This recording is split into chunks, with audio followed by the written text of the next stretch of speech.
Hello viewers, how are you? Hope you are fine. Welcome back to my channel Drawing Time with the Story. If you are new in my channel, I will introduce myself and my channel with you. I am Suraya Parvin and in my channel normally I select an object or a theme to draw, and while drawing you will not get bored because we will interact with one another through my narration of the stories, because it's just correlated with the theme and it just matches with the painting or the drawing artwork. So you will definitely gonna enjoy it, so stay with me for the stories. In my previous painting, there was a starry night red view, and it was with a full moon that I tried to illustrate an scary night. So I narrated their four stories, and now we will listen to the another stories. So get ready to listen to the scary stories. So it's story time. So, our first story's name is Hide and Seek.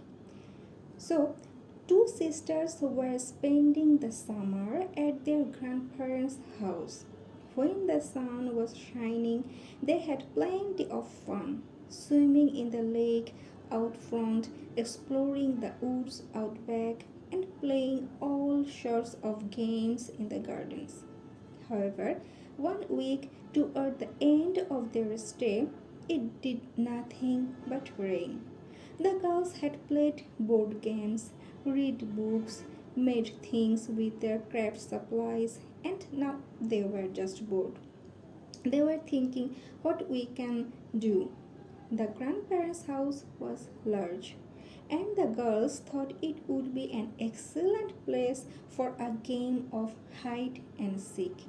The younger sister wanted to hide first.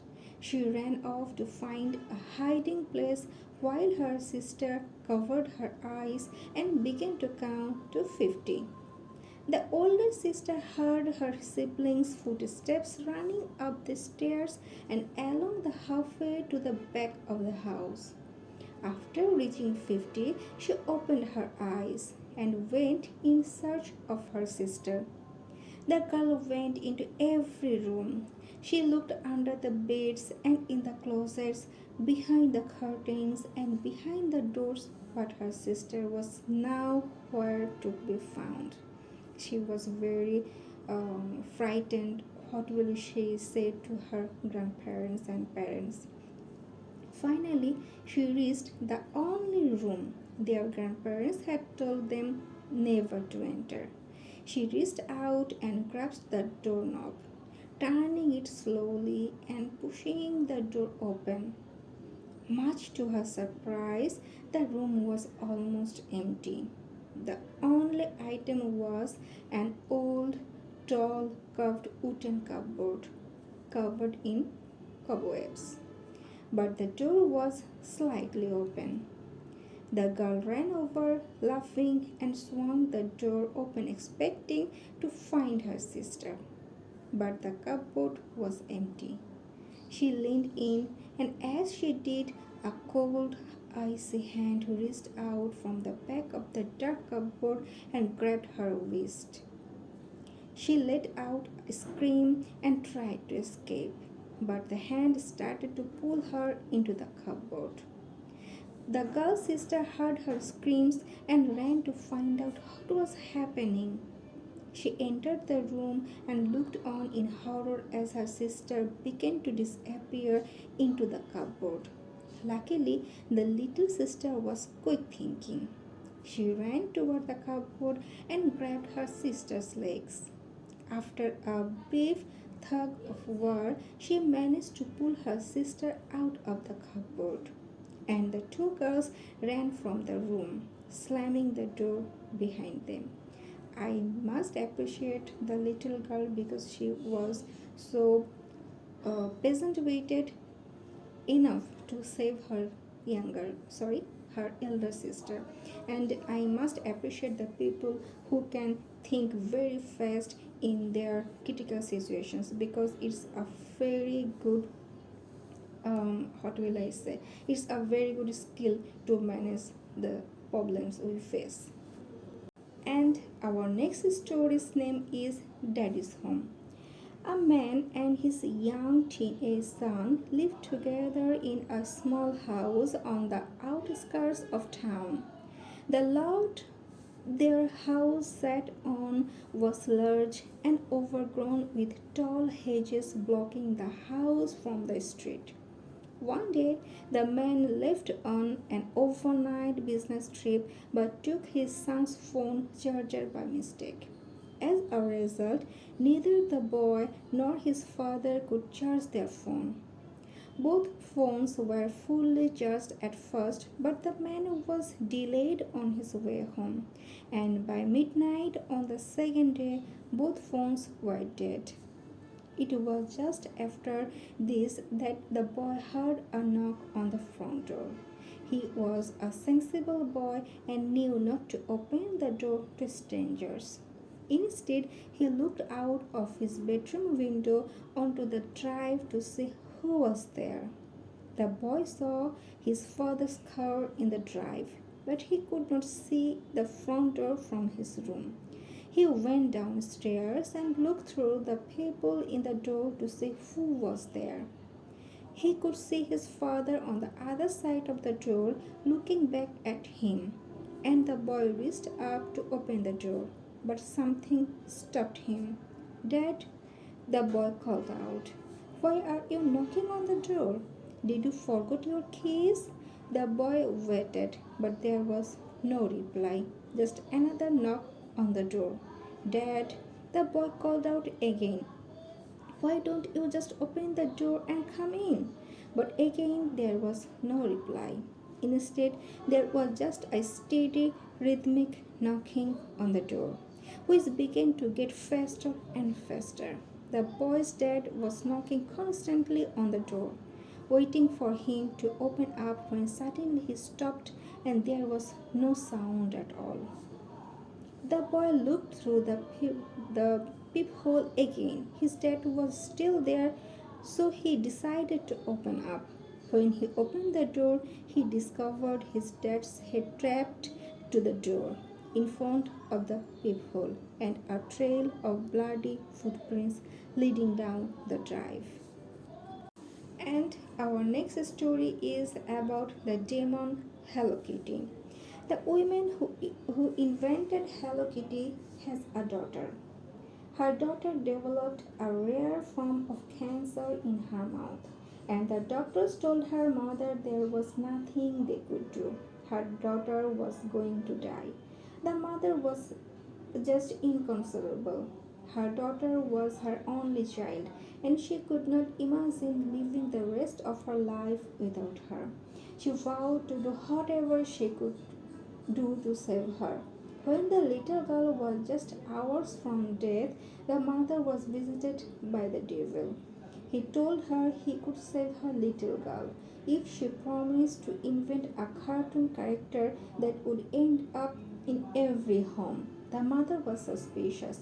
Why would the devil request that she create a cartoon character that would bring joy into the world? The devil's intent was not to bring happiness into the lives of children after all.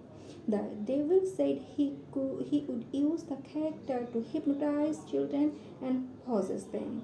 The mother was torn. Should she save her own child and sacrifice all those innocent children out there? Because of her intense love for her children, the mother agreed and her daughter recovered.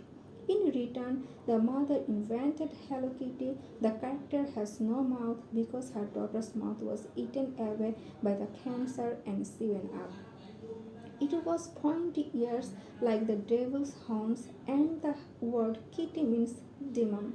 So when you say Hello Kitty, you are actually saying Hello Demon and welcoming the devil into your home. I actually don't know about the accuracy of the story. I just read it for the first time, so I don't know is it real or just a story. Now the next story time, that is guard dog. This is a story about when a girl's parents left her alone overnight for the first time. The parents told the girl to make sure all the doors and windows were locked tight after they left, and not to open the door to anyone while they were gone. The girl did as she was told, and after her parents left, she went around and checked all the windows and doors. They were all locked tight. By 10 o'clock that night, the girl was bored being in the house on her own. She decided to go to her room with a big bowl of popcorn and get comfortable in bed. Not long after she got settled, she began to doze off and was awakened with a start when something touched her hand. It was the dog. The family's husky had come upstairs and licked her hand while she slept. The girl went back to sleep but was awake again. This time she knew straight away what had woken her up. It was a tap in the bathroom, drip, drip, dripping. She reached down to her husky, who licked her hand while she fell asleep again. Every hour or so, the girl was awakened by the dripping tap. But because she had stayed up so late, she was too tired to go and turn it off tightly. Instead, she would reach out to check for her husky and it would lick her hand while she fell asleep. It was just after 6:30 in the next morning when she could stand it no longer and got up to turn off the tap. She walked into the bathroom and screamed. There was her husky, dead, skinned, and hanging from the ceiling. The sound had not been the tap, it had been her dog's blood dripping onto the floor. The girl ran back to her room to phone for help. But on her floor, written in her dog's blood, was the message lick, humans can lick too. So, how was the drawing and the stories today? Let me know in my comment section because I will eagerly wait for your suggestions, for your opinions, and obviously for your comments because they inspire me. And I feel so happy when I just see your comments. And if you are new in my channel, please don't forget to subscribe my channel to stay connected with me, to stay connected with drawing time with the story because here we will not enjoy a painting or a drawing. We will obviously share a story because I believe that every picture has every image has a story, and that is the motive on my channel that I just share my stories with you. And what do you think about my channel? Please let me know in my comment section. Stay safe. Bye.